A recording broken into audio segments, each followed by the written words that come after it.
Sí,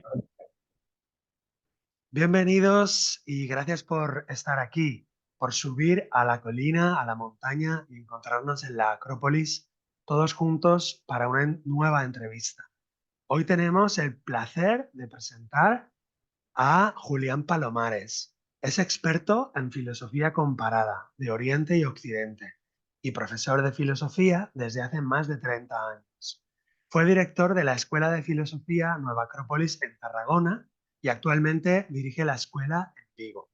En esta ocasión, Julián nos hablará de un tema profundamente fascinante y importante, como es lecciones del Imperio Romano, lo que la historia puede enseñarnos hoy.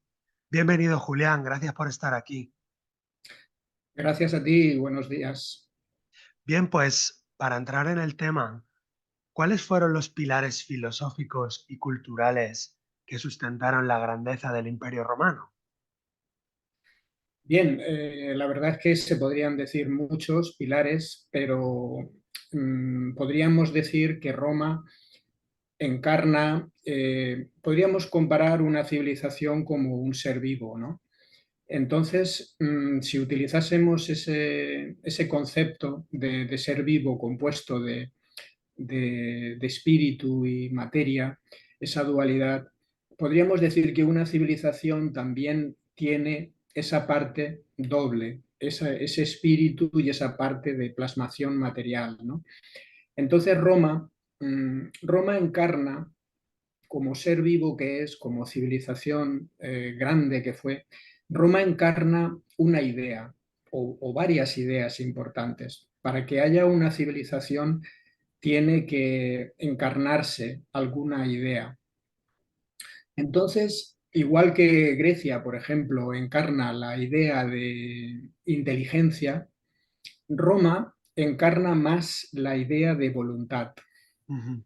No es que les falte inteligencia a los romanos, sino que aplican, alinean esa inteligencia con su voluntad y entonces la llevan a una plasmación, la llevan a una concreción de una civilización verdaderamente, ¿no?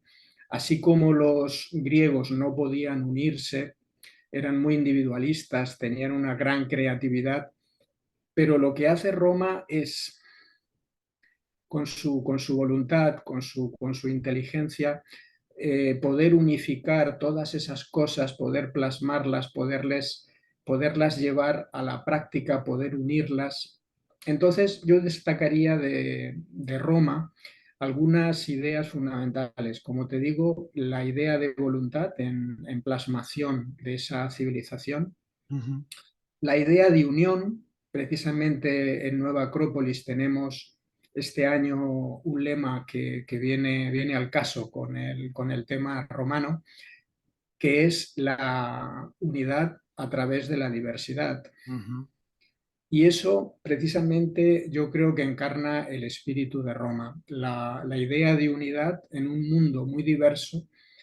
Roma supo unir pueblos, supo unir religiones, supo unir culturas y muy diversas, muy diversas. Entonces, es un ejemplo perfecto de la unidad dentro de la diversidad. Ujú.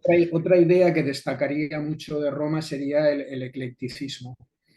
Roma cogía lo mejor de cada cosa, de cada sitio, de cada lugar, aprovechaba todo. Roma es un ejemplo de eclecticismo, de sacar lo mejor de cada cultura, de cada religión, de cada sitio en el que estaba, ¿no? Y bueno, los pilares filosóficos que los desarrollaremos un poco más adelante en la entrevista, por supuesto que están los pilares de las dos grandes escuelas filosóficas romanas, que fueron el estoicismo, con una serie de valores que impregnó al pueblo romano, y el epicureísmo también, ¿eh? Al romano le gustaba vivir bien, le gustaba la buena vida, disfrutaba de la vida, pero también sabía ser frugal, también sabía ser sobrio, también sabía pues realmente vivir las dificultades y afrontarlas. Sí, Julián, antes de entrar en la parte filosófica, permíteme preguntarte un poquito más sobre el espíritu de Roma, el espíritu del Imperio Romano, porque es algo que no se suele estudiar ni hablar en los documentales o en los libros vulgares y que en la escuela de filosofía sí que le damos importancia, ¿no? Ese espíritu romano profundo o antiguo, te quería preguntar dos cosas. Primero, ¿crees que tiene algo que ver con el espíritu de Grecia? ¿De alguna manera se conecta con el espíritu griego y Roma es como hija de Grecia? Y segunda pregunta, ¿hasta qué punto el romano, como nos dice por ejemplo Pierre Grimal o Barraus, hasta qué punto el romano original, digamos, es un campesino y es un soldado? Sí, bueno, realmente, fíjate, sí que los romanos obviamente son herederos de los griegos y es indiscutible, pero no solo de los griegos. Los romanos, claro que aprovechan todo ese pasado griego fundamental, esos cimientos, lo vamos a ver en todas sus instituciones. Ellos valoraban mucho a Grecia. El romano culto tenía que aprender el griego. Ellos se educaban con la Ilíada y la Odisea Ujú, de Homero, pero fíjate también que Roma es mucho más. Roma coge un pasado que muchas veces no se tiene en cuenta ujú, etrusco, que es fundamental, y claro, todo eso va forjando el espíritu romano. Es mucho más que simplemente una herencia griega. Y por supuesto que Roma parte de una base sencilla, en el sentido de que los romanos, se puede decir, nunca perdieron esa conexión con el campo, con la agricultura, como tú decías, porque lo tenían a honra, lo tenían lo valoraban, ese trato y esa relación con el campo. Nunca perdieron sus raíces con la tierra, eso es muy importante.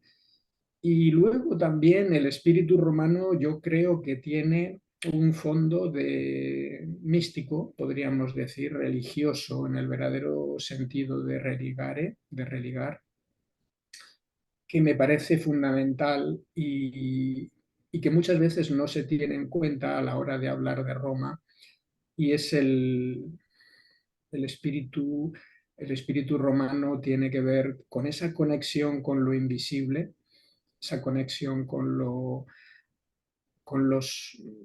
sí, con lo invisible, se puede decir, con esa parte trascendente. El romano entiende que hay una realidad más allá de lo físico y que esa realidad esa realidad metafísica ujú, interactúa con los seres humanos en su vida diaria. Ellos tienen en cuenta siempre a esos espíritus, a sus lares, a sus penates, tienen en cuenta el destino, la idea del destino. Hay un destino que está ahí, podríamos hablar en términos filosóficos también el destino como karma, ujú. eh, lo tienen en cuenta. Entonces, eso hace que el espíritu romano sea muy especial, ¿no? Luego están muy vinculados también, para hablar del espíritu romano, están muy vinculados con sus símbolos. Hay, hay unos símbolos que les aportan realmente esos elementos también de conexión con lo invisible. Ellos valoran mucho los símbolos, valoran mucho la idea de patria, de la tierra de los padres, y valoran mucho también esa conexión con los antepasados. Ujú, Fíjate que para ellos es muy importante la idea de tener unos héroes que les sirvan de referencia. Y entonces ellos tienen muy en cuenta, y precisamente hay autores como este, el escritor de la Eneida, Virgilio, Virgilio, Virgilio. perdón, sí. Hay escritores como Virgilio que son fantásticos, que ellos se encargan de hacer esa conexión, esa conexión con el pasado, con un Ujú, fondo mítico con sus héroes troyanos. Hay que tener en cuenta que Roma se encarga muy bien en la mitología de hacer esos héroes. Realmente los romanos son descendientes de Eneas. ujú, Eneas, entonces viene ese pasado de Troya, tienen a sus héroes, tienen a Rómulo, tienen a Remo, tienen sus dioses tutelares. Entonces, con esa conexión, realmente, y con todo ese conjunto de elementos, se va forjando el espíritu romano que es tan especial, ¿no? ujú. Solamente tenemos que tener en cuenta que para ver una plasmación como la que hizo Roma, hay que tener en cuenta que Roma son 1200 años de historia. Ujú, Y si luego le sumamos la parte del imperio oriental, la parte de Constantinopla, hay ujú, que sumarle 1000 años más. ujú. O sea, hay que darle a Roma unos 2200 años de historia. Cuando vemos algo tan grande, tan magistral a lo largo del tiempo, solamente podemos entenderlo. Claro que tuvo sus caídas y tuvo sus defectos, también Roma, por supuesto, eso es indudable, pero Roma fue muy grande. Entonces, si fue tan grande, el fundador de Nueva Acrópolis decía que allá por donde iba, visitaba Europa, visitaba los distintos países, en fin, de Asia, de África, norte de África, Europa, y veía las huellas del gigante, Ujú. veía las huellas de Roma, ¿no? Entonces, solamente podemos deducir que para plasmar eso y que durara tanto tiempo, solamente se debía a que había un espíritu muy poderoso detrás, un espíritu muy grande, muy fuerte, que cohesionaba, esa sociedad y a los habitantes de Roma, ¿no? Sí, Julián, precisamente te quería preguntar sobre eso, porque todos en el colegio, en el instituto, hemos mirado el mapa de Roma y hemos visto cómo el nombre de una ciudad concreta del Mediterráneo le da nombre a todo un imperio en varios continentes, desde Inglaterra hasta Marruecos, desde Mauritania hasta la India prácticamente. Eh, Sí. y siempre la pregunta que a muchos nos hemos hecho, supongo que los que nos están viendo y escuchando también se la habrán hecho, es ¿por qué esta ciudad se ha expandido tanto y no otra ciudad? Puesto que también otras ciudades tenían una religión, otras ciudades tenían unos símbolos, otras ciudades tenían un espíritu profundo heredero de Grecia o de los etruscos. ¿Por qué Roma y no otra ciudad? Buena pregunta. Yo creo que esto de la historia tiene un componente de enigma, de misterio, que es apasionante. Por eso los que amamos la historia estamos viendo también vamos también detrás del misterio, ¿no? Detrás de las causas que hay detrás, ¿no? Yo creo que era el momento de Roma y lo aprovechó, ¿no? Hay una frase de Víctor Hugo que a mí me encanta, que dice que no hay nada más fuerte que una idea cuyo tiempo ha llegado. Ujú. Entonces, era el tiempo de Roma, era el momento. Y bueno, lo estudiamos en filosofía de la historia cuando, cuando es el momento de una idea y se plasma ese arquetipo, por decirlo así, pues tiene mucha fuerza, es muy poderoso. Y cuando no se plasma, cuando no llega a concretarse, pues se diluye la energía, se pierde la energía en esa plasmación deficiente. Ujú, Pero es que en el caso de Roma se puede decir que se llega a concretar bastante bien el arquetipo, se llega a plasmar bastante bien el arquetipo, esa idea, por decirlo así, del mundo inteligible, como diría Platón. ujú. ¿Y qué pasó? Pues que se dio esa coincidencia y entonces Roma pudo ser ese centro, pudo ser esa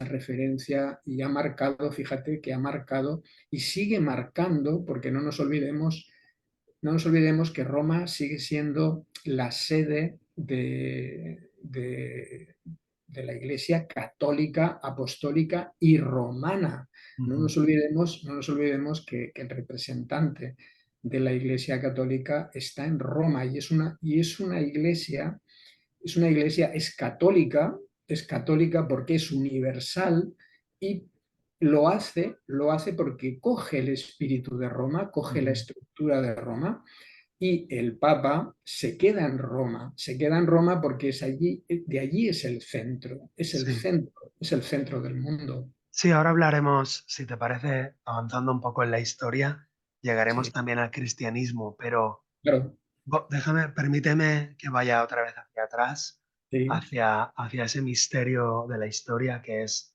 Roma, la expansión de Roma. Y quería preguntarte algo que quizá mucha gente también se plantea y se pregunta.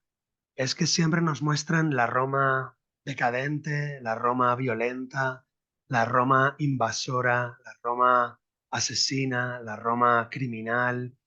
Y ciertamente los que amamos la historia no negamos que todo eso existió, pero me parece muy extraño que solo a través de tanta maldad y de invasión y de crimen se pudiera lograr algo tan grande que durara 2000 años, como tú dices.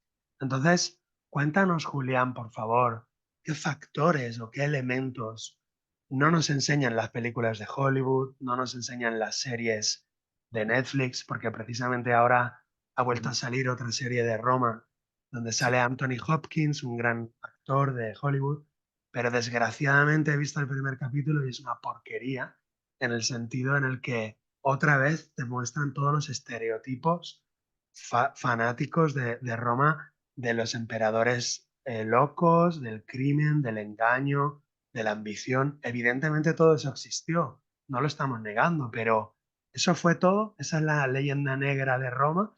No habría valores, virtudes, esfuerzos, sueños, ideales nobles que hicieran grande esa civilización y que podamos nosotros aprender algo de todo lo bueno.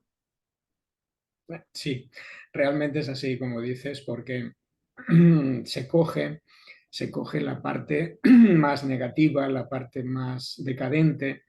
Tiene morbo, lógicamente. Tú quieres hacer una serie y tienes que meterle una serie de ingredientes, de conspiraciones, de depravación, de lujuria, de asesinatos, de, claro, todo eso vende, lógicamente. Si tú pones, pues a lo mejor una etapa de prosperidad, una etapa de paz, como fue la etapa de Augusto, o fíjate la etapa tan interesante, que ahí sí se podría hacer una buena serie de los emperadores buenos, ¿no? Los emperadores buenos que tuvo Roma, ¿no? Como Trajano, Antoninos, Trajano, Marco Aurelio. Adriano, Marco Aurelio, Antonino Pío, tantos emperadores que fueron realmente justos y se ven sus ejemplos. Y bueno, realmente, pues claro que se podrían hacer cosas muy interesantes. Pero, claro, lo que dices es verdad. O sea, tenemos una visión de Roma, pues basada, por desgracia, fíjate, es una civilización, es la que más conocemos, porque prácticamente de Roma conocemos desde sus orígenes hasta el final, de ninguna civilización conocemos tanto, pero lo conocemos a nivel académico, lo conocemos una minoría y lo que ha llegado al público, o sea, la idea general de la gente es una idea muy superficial de Roma. Es una pena que teniéndola tan cerca y dependiendo nuestra cultura tanto de ella, la conozcamos tan mal. La Ujú. conozcamos es que es increíble, o sea, es increíble porque la, enseguida que hablamos de Roma, pues exacto, nos viene a la idea pues la corrupción, la degeneración, los abusos, todo tipo de excesos que, como tú dices, no los vamos a negar que se cometieron, pero también eso, fíjate que en eso Roma es algo admirable porque hasta en eso fue grande, fíjate, o sea, fue grande en las virtudes, fue grande en sus trabajos, en sus conquistas, en sus logros, pero también fue grande en su decadencia, o sea, que tuvo una decadencia. Lo que no se puede decir de Roma es que sea mediocre, ¿no? O sea, es grande en todo, o sea, cuando uno es grande, hasta los defectos también son grandes, ¿no? Ujú. Entonces, eso es una cosa curiosísima, pero es una pena. ¿Sabes lo que pasa? Que, bueno, hay una mala información general, por ejemplo, nosotros somos cristianos, tenemos una educación cristiana, y, por ejemplo, hay un error que se sigue arrastrando y en películas estamos muy marcados por esas películas, Quo Vadis, como tú decías, y tantas otras, que no son referentes históricos, o sea, no las podemos tomar como referencias históricas. Por ejemplo, los romanos nunca persiguieron a los cristianos por serlo. Ellos, ellos precisamente su idea de panteísmo era de incorporar a todas las religiones. No persiguieron a los cristianos por ser cristianos. Todo, no, eso para los romanos eso era natural que cada uno, si en Roma tú podías ser osiriaco, podías ser isíaco, podías coger una religión egipcia, podías tener una religión mitraica que viene de Oriente y no pasaba nada, se respetaba, había una tolerancia religiosa. ¿Por qué se persigue a los cristianos? Pues porque el cristianismo nace y se va desarrollando con una idea de exclusividad y de combate contra las otras religiones, que eso es lo que no puede permitir Roma. O sea, no puede permitir eso, porque en el momento se ataca a las instituciones romanas, se ataca a la religión oficial romana, entonces es cuando Roma responde, pero no por sus ideas religiosas, sino más Ujú. bien lo podríamos llamar por revueltas, por ir contra la ley, ¿no? de Roma, ¿no? Y Ujú. eso está mal comprendido, mal entendido y hay que aclararlo, ¿no? Y tantísimas cosas que podríamos hablar. Y hablando de ley, Julián, ya que hablas de la ley, creo que es muy importante dar a conocer que las leyes eran muy importantes para los romanos, tenían una devoción casi religiosa por el derecho, por Sí, las instituciones políticas, por las instituciones que protegían la ley, que distribuían la ley, que organizaban la ley. Tanto es así que el derecho romano se sigue estudiando en las facultades de derecho. Yo lo estudié en sí, la Universidad de Barcelona y me pareció una estructura o una arquitectura legal sí. maravillosa, de una elevada civilización, ¿no? Tanto que a día de hoy sigue influenciando y sigue siendo la base del derecho, digamos, occidental, ¿no es así? Así es, así es. Se sigue estudiando y se sigue, claro, incluso se sigue aplicando. Se sigue aplicando, es la base de nuestro derecho. Todos los romanos tenían las leyes en el foro, estaban las leyes a la vista de todos. Ese derecho es importantísimo. Fue un poquito tocado, muy poco, por Napoleón en la época napoleónica, pero lo tenemos prácticamente íntegro en nuestro derecho actual. Es muy importante el derecho romano, y bueno, de ahí viene que, por ejemplo, pues lo esencial es un derecho natural, se puede decir, porque ¿por qué es tan importante? Pues porque Roma, Roma dice tiene que ser una ley que sea la ley humana, la ley que se aplique al ser humano, tiene que estar de acuerdo con la ley natural. El derecho, el derecho tiene que estar de acuerdo con las leyes de la naturaleza. No puede ir, o sea, el derecho humano no puede contravenir las leyes naturales, ¿no? Y entonces, claro, por eso es tan importante y por eso ha durado tanto, porque está dentro de esa línea de derecho natural. Esos principios de vivir con honradez, de no hacer daño a nadie, de que cada uno tenga lo que se merece, lo que le corresponde, eso es completamente natural. Ya lo recogen, fíjate, por lo que decíamos de la herencia de Platón. Ujú, Ellos conocen muy bien la República de Platón. De hecho, el nombre de la República se la dan ellos. O sí, sea, Platón no le llamó a su libro La República, es el diálogo de la justicia. ujú, Entonces ellos le ponen, el nombre que conocemos al libro es romano, la rex pública, la cosa pública, la política. Entonces ellos están utilizando esos conceptos platónicos, aristotélicos, y los están incorporando a sus leyes, los están incorporando a su sistema de gobierno y los tenemos incorporados en nuestro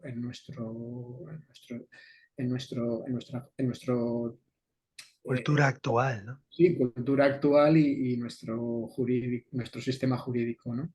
Ujú, Por ejemplo, date cuenta que todo esto, como te digo, tiene que estar basado en las leyes naturales y arrastramos, y nuestros parlamentos, fíjate que están, y nuestros sistemas democráticos están basados en esos tres pilares que son romanos. ujú, La separación de poderes viene de Roma. El poder ejecutivo, el poder legislativo y el poder judicial viene de Roma. O sea, tienen ujú, que ser poderes independientes. Cuando eso se rompe, cuando el poder ejecutivo invade al judicial o al legislativo, ahí es cuando empieza a haber problemas y entonces es cuando se altera la ley, se alteran los canales, podríamos decir, esos canales de energía, esos canales energéticos que tiene la civilización, y, y se enferma el Estado. Se ujú, enferma el Estado si no están esos canales limpios, si no fluyen, el Estado se enferma y muere, ¿no? ujú. Y ahí tenemos la clave del derecho. La clave del derecho nos lleva al concepto de ciudadano romano, al concepto de ciudadano del mundo. Ujú. Y eso es un concepto maravilloso que tenemos que seguir trabajando, que tenemos que seguir elaborando y ampliando, porque ahora nuestro mundo se ha globalizado y tenemos que hacer ciudadanos a todos los seres humanos del mundo. Tenemos que hacer ciudadanos a todos los seres humanos, hombres y mujeres del mundo. Ahora tenemos que llevar esos principios a todos los seres humanos del mundo, ¿no? Claro, precisamente creo que estás utilizando la palabra ciudadano como la usaban los romanos, como contraposición de la persona, digamos, animal o bestializada o inculturizada, ¿no? La idea de ciudadano, creo, para el romano era sinónimo de civilizado, ¿no? De hecho, tienen la misma raíz, ¿no? Sí, Ciudad y civilización. exacto. Entonces, cuando dices que la idea de ciudadano del mundo no la hemos todavía no la hemos conquistado, la tenemos que desarrollar más. ¿A qué te refieres? Sí, ¿Como me a refiero. una educación universal para todos los seres humanos? ¿A una sensación de pertenencia, de fraternidad universal, quizá? Sí, esa es la idea, de una idea de fraternidad universal donde todas las razas, todos los colores de piel, todas las religiones, no importa el lugar, todas las procedencias, más allá del sexo, más allá de la clase social a la que uno, pues, en la que uno haya podido nacer, más allá de la religión a la que uno pertenezca, es un ideal de fraternidad, lo estamos también trabajando en Nueva Acrópolis, es nuestro primer principio, es un viejo principio de la humanidad. Ya se podía ver en la antigua India, fíjate, hace más de 5.000 años, como sabes, y bueno, sigue siendo un ideal. Roma lo plasma a su nivel, en su esfera, en su mundo, porque fue muy amplio, pero bueno, era limitado para el momento histórico que vivió, pues era muy amplio y desde luego que muy grande. Y nosotros ahora tenemos otra etapa, estamos en otro momento de la historia y ya que tenemos un mundo globalizado, pues tenemos que ahora vivir y llevar a cabo esa idea, esa idea de fraternidad, de ciudadano del mundo, verdaderamente a la práctica, ¿no? Real. Y entonces tendríamos que modificar pues, muchas cosas, ¿no? Tendríamos, por ejemplo, la institución de Naciones Unidas es maravillosa, es una gran institución, es una gran idea, pero no funciona. Ujú, No funciona. Así como está organizada, como está funcionando, no nos vale. ujú, Entonces, así no podemos trabajar. No podemos trabajar porque hay países de primera, países de segunda, países que están marginados, que no cuentan, que no se les escucha. Entonces, no podemos tener ese mundo verdaderamente civilizado, ese mundo verdaderamente fraternal, educado.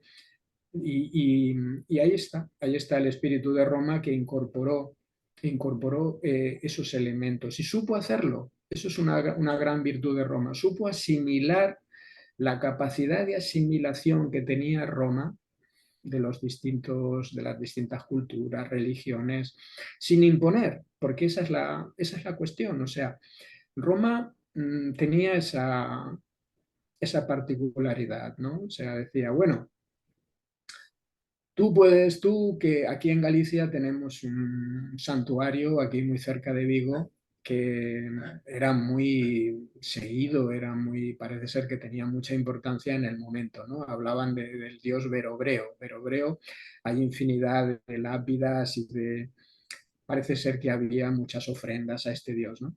Cuando llega a Roma, no les impide que sigan adorando y que sigan conectándose con este dios céltico o castrecho, ujú, sino que dicen, muy bien, oye, tú sigue con tus dioses, sigue con tu lengua, no pasa nada, tú puedes seguir hablando tu lengua, pero vas a aprender el latín, vas a aprender el latín, vamos a conectar tu pueblo con otros pueblos, vamos a hacer unas calzadas, vamos a traer bibliotecas, vamos a traer puentes, vamos a traer el agua a la ciudad y realmente vas a tener una serie. Sí, lógicamente había que aprender el latín, había que conocer un poco la cultura de Roma, lógicamente. Este es el proceso de romanización, era paulatino, era progresivo, pero hay que decir también que, que muchos pueblos, fíjate, ¿no? Tenemos una idea de Roma como violenta, sangrienta, conquistadora, avasalladora de los pueblos, cuando muchas veces muchos pueblos se unían de manera natural a Roma, ujú, se unían de manera natural a Roma sin combatir, ujú, sin combatir. Y por lo que decíamos del espíritu de Roma, hay otras formas mágicas incluso, fíjate, que utilizaba Roma, que son muy desconocidas para el público, pero maravillosamente, bueno, pues llamativas, ¿no? Para los que amamos este tema, donde se dice que siempre los sacerdotes iban con los ejércitos. Ujú, Entonces, los sacerdotes de alguna forma tenían un sistema también muy curioso que era, de alguna manera, ponerse en contacto con el espíritu de ese lugar. ujú, ¿Eh? Y entonces hacían una especie de pacto ujú. que podríamos decir como ¿cómo podríamos explicarlo? Como el espíritu protector de cada sitio, ¿no? El, podríamos llamar el, El sí, genio, el deva. el genio, exacto, el deva, de protector de cada lugar. Y bueno, hoy en día nosotros con la cristianización pues le llamamos santo, ¿no? El santo de cada sitio o el patrón de cada sitio, ¿verdad? O sea que lo hemos cristianizado, no es una cosa tan rara, pero ellos de alguna forma hacían una especie de ceremonia donde se ponían en contacto con ese espíritu. Si tú nos permites acceder a tu pueblo, si nos permites acceder a tu gente, si nos permites acceder a tus hombres y mujeres, a tus tierras, te respetaremos, te daremos el culto que mereces. Realmente había ahí como algo mágico, como algo realmente es un poco llamativo para nosotros en nuestro mundo tan superficial y tan, Material.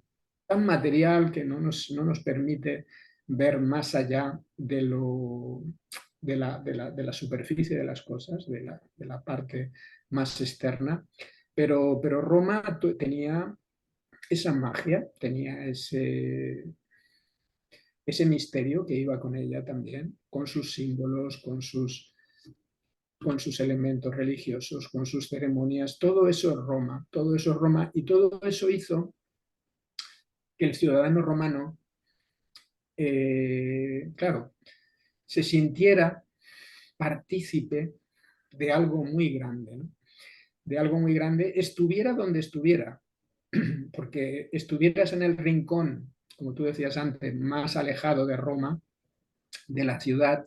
Sin embargo, ese legionario o ese habitante de Roma se sentía romano, se sentía parte de un cuerpo, se sentía parte como una célula más del organismo, y que Roma formaba parte de su vida. Y el romano estaba dispuesto a sacrificar, fíjate, a hacer grandes sacrificios por su querida Roma, ¿no? Y se sacrificaba, como dice Marco Aurelio, nuestro querido Marco Aurelio.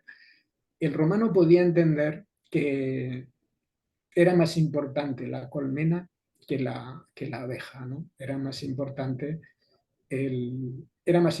Roma que su propia vida personal, y podían hacer grandes esfuerzos y grandes sacrificios por Roma. Eso me cuadra mucho, Julián, con lo que he visto yo también caminando por Europa.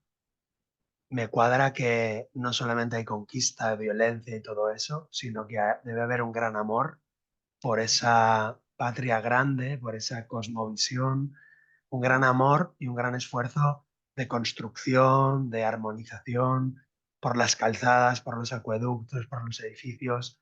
Yo vivo en Zaragoza, Caesar Augusta, colonia inmune, fundada por Augusto y tiene una historia de amor. O sea, los romanos aquí amaban esta tierra, amaban a el genio de este lugar, protegieron este lugar.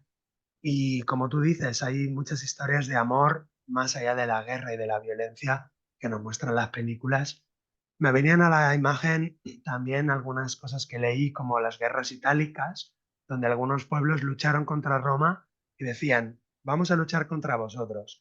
Y si ganamos, nos dais la ciudadanía romana. Es decir, si combatían para ser romanos, porque querían pertenecer a las leyes, a la civilización.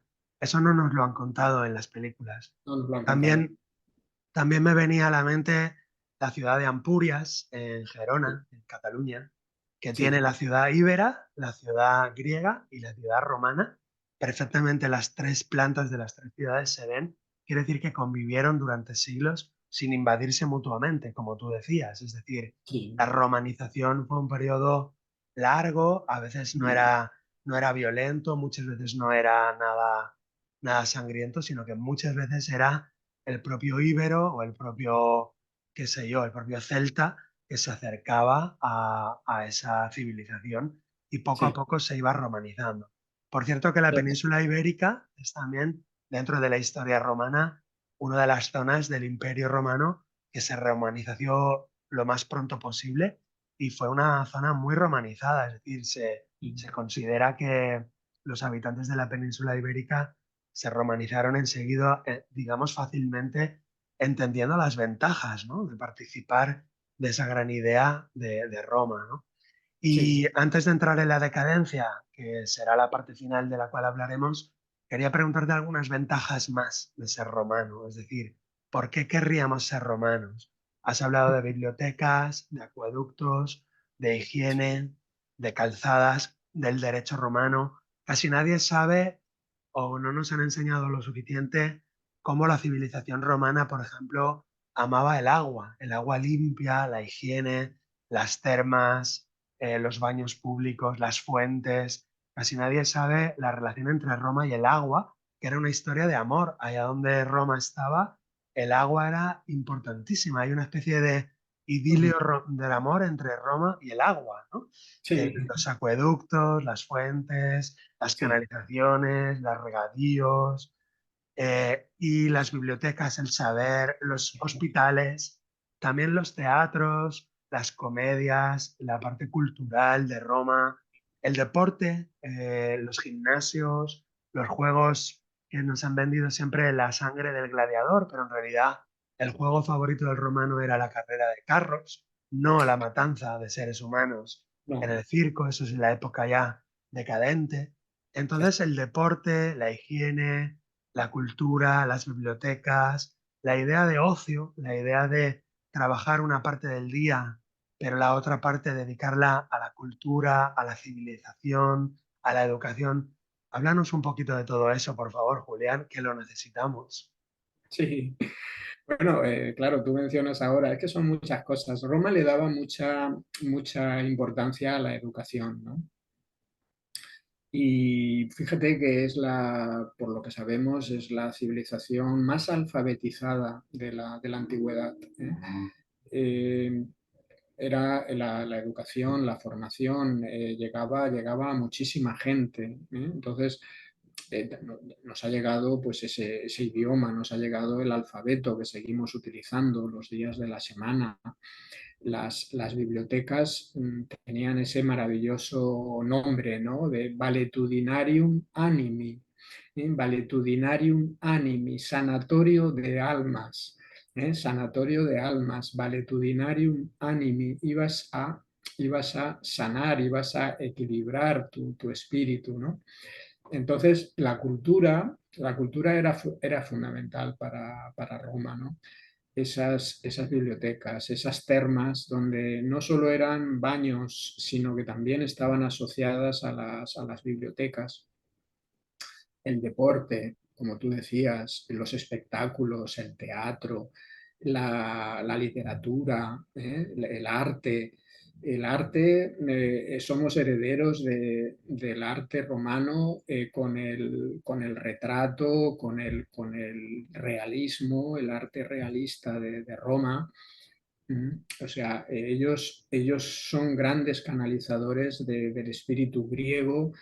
Ellos sabían que no podían mejorar a Grecia en su creatividad, en su conexión con ese mundo de la belleza, pero sí que son muy buenos transmisores y entonces hicieron muy buen papel de canal y eso es importantísimo. O sea, ellos hicieron hicieron lo que tenían que hacer en el sentido de decir, esto es maravilloso, esta gente ha hecho cosas extraordinarias y ahora nosotros las vamos a difundir, ahora nosotros las vamos a extender al mundo y eso es algo maravilloso, ¿no? Entonces, esa cultura nos ha llegado una arquitectura extraordinaria. Ahí tenemos a Vitruvio, maravilloso arquitecto. Nosotros hemos heredado esa técnica de construcción de Roma, los principios de Vitruvio, que sea útil. La construcción tiene que ser útil, tiene que ser firme, tiene que ser sólida y tiene que ser bella. Esos son los tres principios de Vitruvio. Nosotros somos herederos de Roma, vivimos en edificios de apartamentos como hicieron ellos. Tenemos las calles organizadas como ellos. Somos Roma, somos la continuación. Fíjate que somos más romanos ahora que lo que fue el largo periodo de la Edad Media, donde pues Europa se aisló, se produjeron todo tipo de divisiones y de separaciones. Entonces nosotros somos ahora más romanos que los siglos precedentes. Entonces yo abogaría porque se vaya dándole realmente importancia al espíritu de Roma, a esta gran civilización, y que podamos seguir trayendo elementos, rescatando elementos que sin duda nos van a venir muy bien porque a Roma le funcionó y pueden seguir funcionando ahora, porque como te digo, son principios naturales, ¿no? En cultura, pues mira, en cultura ellos tenían el primer periódico que conocemos era del Imperio Romano, lo lanza Augusto y era el Acta Diurna.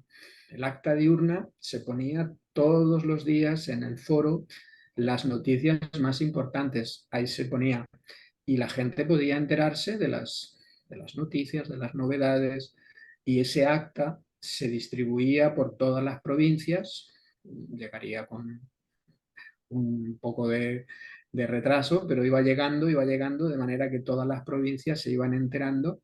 Había un servicio de mensajería, había el sistema de bomberos, tenían su sistema de reparto nosotros decimos ahora, bueno, cosas actuales, las comidas preparadas ya estaban en Roma, tú podías ir a una tabernae y llevarte comida para casa ya preparada, ¿no? Había un sistema de mensajería que repartía este acta diurna, estas noticias se repartían por todo el imperio. Eh, Hospitales, como te digo, o sea, es un mundo, somos la continuación de ese mundo. Por lo tanto, creo que tenemos que rescatar y valorar más ese mundo romano. Qué bueno, Julián. Me encanta escucharte. Me pasaría muchas horas escuchando cómo explicas, porque casi nos estás trasladando a esa civilización, a vivir allí. Sí, Mucha gente quizás esté preocupando o preguntando qué pasa si defendemos mucho Roma, porque no estamos atacando el tema de la esclavitud, no estamos denunciando el tema de la corrupción y de los emperadores locos, no estamos atacando, pues yo qué sé, la posición quizá inferior de las mujeres, el derecho que pueda ser injusto en algunos aspectos, sí, pero quiero recordar a los espectadores que en la Acrópolis la idea es rescatar lo mejor de cada civilización, de cada cultura. No negamos, por lo tanto, esos abusos, esos crímenes o esos defectos de toda civilización o de todo pueblo o de toda filosofía, sino que lo que hacemos es tratar de recoger lo mejor, lo más elevado, eso es la idea de Acrópolis, para precisamente imitar, copiar, inspirarnos en lo mejor y no en lo peor. Lo peor ya lo sabemos, ya lo Sí, conocemos y no lo negamos, sino exacto. que la cosa elevada, la cosa eh, luminosa de cada civilización es quizá lo que nos puede llevar a construir una civilización, digamos, más sana, más solidaria, más luminosa, cogiendo lo más elevado de cada civilización, cultura, religión o filosofía. Esa es la idea de Acrópolis, insisto. Pero ya para terminar, Julián, como penúltima pregunta, pues, qué factores hicieron que Roma se viniera abajo? Porque desde cierto punto de vista somos Roma, estamos todavía viviendo en el marco cultural romano, aunque estamos en un mundo postmoderno, postcontemporáneo, de la posverdad, de la tecnología y del materialismo, pero en cierto modo culturalmente todavía somos romanos. Quizá lo mejor de nuestra civilización actual sea precisamente aquello de romanos que queda en nosotros.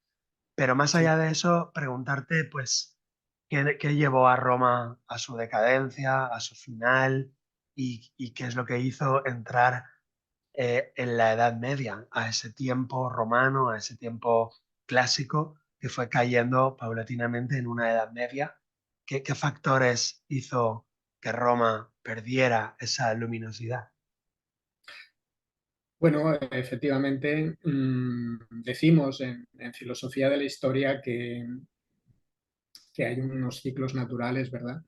Entonces, como ser vivo que esta civilización fue muy grande, fue muy duradera, tuvo sus microciclos también intermedios, sus caídas y bajadas y subidas.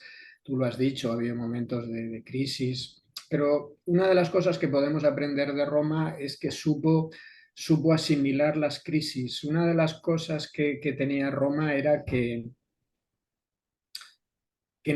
no solía repetir, era muy raro que cometiera dos veces el mismo error, o sea, no era perfecta, pero sí que aprendía de la historia y lo que había funcionado lo utilizaban y lo que no aprendían para no repetirlo, eso es fundamental, ¿no?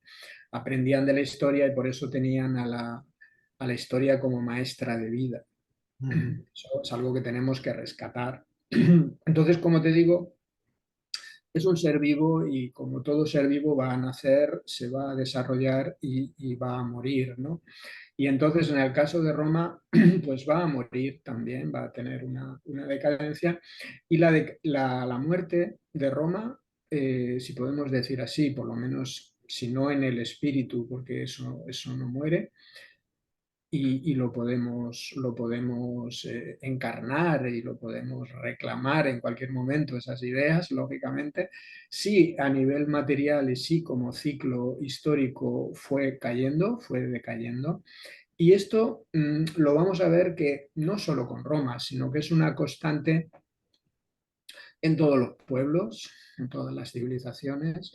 Hay una constante y es que cuando se pierden los valores Ujú. morales, cuando se pierden los principios éticos, se van diluyendo, se va diluyendo este amor a Roma, se va diluyendo el orgullo ser romano, se va diluyendo el amor a las leyes, se va diluyendo estas ideas que hicieron estas ideas que hicieron grande a Roma, se van pervirtiendo las costumbres, se van pervirtiendo las leyes. Ya no es, fíjate que Roma tenía una administración extraordinaria. Es algo que podemos aprender también para nuestro momento. Ellos tienen una administración súper eficaz, pero tienen un control de los gastos, tienen un control de los impuestos y hay una fluidez de la energía en todo ese enorme ser vivo maravillosa. Cuando viene la decadencia, ya no importa tanto la colmena, ya no importa tanto Roma, sino que empiezo a importar yo, empiezo yo que tengo este cargo, yo que busco, digamos, estos honores, Ya no se busca servir, sino beneficiarse, lucrarse, destacar, destacar. Y entonces Roma se apaga, la luz de Roma se va apagando y entonces va decayendo porque era gente que había perdido, pues se rompe la columna vertebral de Roma, ¿no? Entonces, ahí está, la pérdida de valores, la corrupción. Hay gente que habla mucho de, de las invasiones como factor determinante de la decadencia de Roma. Y yo diría más bien que más que factor, más que causa, es un efecto más bien de la pérdida fuerza, de la pérdida de fuerza de Roma. Es como nuestro sistema inmunológico, ¿no? Nuestro sistema inmunológico, Roma tiene un principio que muchas veces no es comprendido, ¿no? O sea, cuando se dice, si quieres la paz, prepárate para la guerra. Estos romanos, siempre pensando en la guerra, qué guerreros eran, qué... Sin embargo, nosotros estamos tomando suplementos para reforzar nuestro sistema inmune todos los días o muchas veces. No, tómate el zinc, tómate el magnesio, esto es bueno para el sistema inmune. ¿Para qué? Vas a reforzar tus defensas y vas a tener una salud, vas a tener una paz, vas a tener un equilibrio de vida. Eso es lo que hacía Roma. O sea, Roma no tenía los ejércitos como para decir, vamos a machacar a todo el que se ponga por delante, sino que si quieres paz, tienes que tener un buen sistema inmunológico, tienes que tener un buen equilibrio inmunológico para estar ahí, para tener esa salud a nivel del Estado, ¿no? De manera que las las invasiones vienen cuando Roma se debilita, cuando Roma pierde, date cuenta que entra, por ejemplo, en una etapa de guerras civiles, cuando se pierde la unión, cuando se pierde la cohesión, como un ser vivo está sano cuando mantiene la unión, la conexión de sus órganos, la unión de sus órganos, hay equilibrio, y cuando empieza la división interior, a eso le llamamos un cáncer en medicina, ¿no? Ese grupo de células que se van aislando, ese grupo de células que se van formando y que van en contra de la armonía del Estado, en este cuerpo, en este caso el cuerpo, ¿no? Esto pasó en Roma también. Se empiezan a formar verdaderos quistes, verdaderos tumores dentro de Roma y la debilitan. Y entonces, en esa debilidad, en esa enfermedad que entra a Roma, pues todas las invasiones, todos los virus, podríamos decir, si lo seguimos con el ejemplo del cuerpo humano, invaden y entonces Roma se rompe y se divide. Podríamos decir que Roma, fíjate que mantiene en todo momento esa primera ley de la naturaleza, que es la ley de unicidad. Mientras Roma está unida, es invencible. Es algo grande que le permite esa duración tan extraordinaria. Ten en cuenta, Héctor, que, por ejemplo, nosotros hablamos ahora, la gente dice, no, pero el imperialismo romano es increíble, ya, esto claro, y en fin, lo comparamos con el imperialismo americano, ¿no? O sea, O inglés. se suele comparar para mal, ¿no? Pero fíjate que Estados Unidos, para nada se puede comparar con Roma, tiene unos 240 años y es una jaula de grillos, eso está en plena decadencia. Pero si eso era 240 años y ya en decadencia, era el inicio de la primera etapa de Roma. O sea, y ya están en decadencia. Y hablamos nosotros de la Comunidad Europea, que es una forma de imitar o de copiar lo que fue el Imperio Romano. Fíjate, nosotros ahora nuestro sestercio es el euro, ¿eh? Estamos ahí haciendo este tipo de, de copias o de imitaciones, ¿no? Pero la Comunidad Europea tiene 31 años y no hay manera de hacer nada, digamos, en profundidad, nada cohesionado, cada país va por un lado, o sea, eso no puede ser Roma, eso no puede ser Roma si ya nace roto, está roto ya, ¿no? Entonces, está en decadencia desde el momento que nace, o sea, Roma llega a la decadencia después de 1200 años, o sea, eso tiene un pase, que un cuerpo entre en decadencia, una civilización como Roma llegue a una decadencia y a una muerte después de una vida tan prolongada. Pero es que nosotros estamos prácticamente muertos como fíjate, por estos organismos que decimos que no funcionan para nada, como están actuales, que no funcionan, como están montados, como están organizados.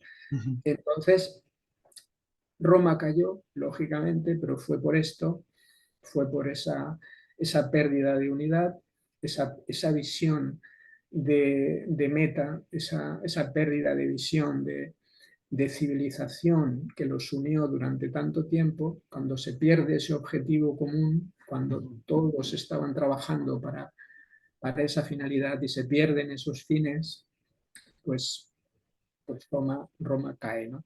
Y caerá cualquier persona, cualquier vida privada, cualquier familia, esto lo podemos llevar a cualquier campo.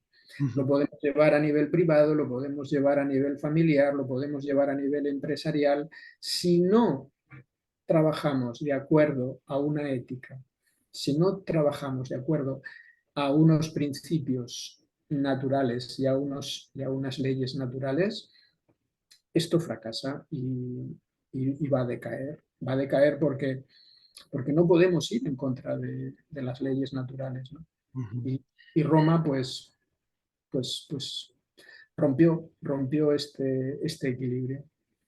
Julián, pues me viene muy bien que nos recuerdes, digamos, la causa profunda, ¿no? Que es la ley de la unicidad. Cuando se pierde Sí, la unicidad, la unión, entra la decadencia. Bien en una célula, en un organismo, en una persona, en un grupo, en una familia, en una empresa. Es como lo que tú decías antes, ¿no? Como si Roma, eh, digamos, respetara la ley natural o hubiera crecido en base a la ley natural. Cuando se aparta de la ley, comienza la decadencia, la ley de la unión, de la unicidad, a través de la ética y de la convivencia.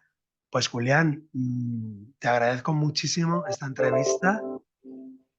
Si te parece bien, pues podemos hacer más adelante una segunda parte porque se han quedado fuera muchas cosas. Te quería preguntar sobre la filosofía romana por excelencia, que es la filosofía estoica, aunque nace en Grecia, pero sí, se desarrolla particularmente con el espíritu romano, ese sí, estoicismo romano tan bello, tan claro. interesante.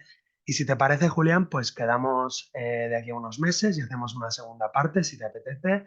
Te agradezco mucho y quiero aprovechar pues para saludar a todos los que nos estáis viendo y escuchando de diferentes países y ciudades y seguramente podéis observar en vuestras ciudades y países también las huellas del gigante, las huellas de Roma, en los edificios, en las cortes de justicia, en las plazas, en la disposición del foro o de la plaza central de vuestra ciudad, veréis a Roma como nos decía Julián, en la mitología, en las leyendas, en los héroes que cada uno tiene. Y darte las gracias una vez más, Julián, por tu tiempo, por tu generosidad. Y si os parece, pues nos vemos en otra ocasión. Muchas gracias a Gracias, todos y gracias a gracias, ti, Julián. Héctor. Gracias a ti también, Héctor, por permitirme hablar de Roma, porque realmente hace falta, ¿eh? Como te decía, Ujú. la tenemos ahí, la tenemos tan cerca y a la vez es tan desconocida. Gracias por permitirme esta oportunidad. Hasta pronto, gracias a todos. Un abrazo muy fuerte desde Zaragoza. Adiós, adiós.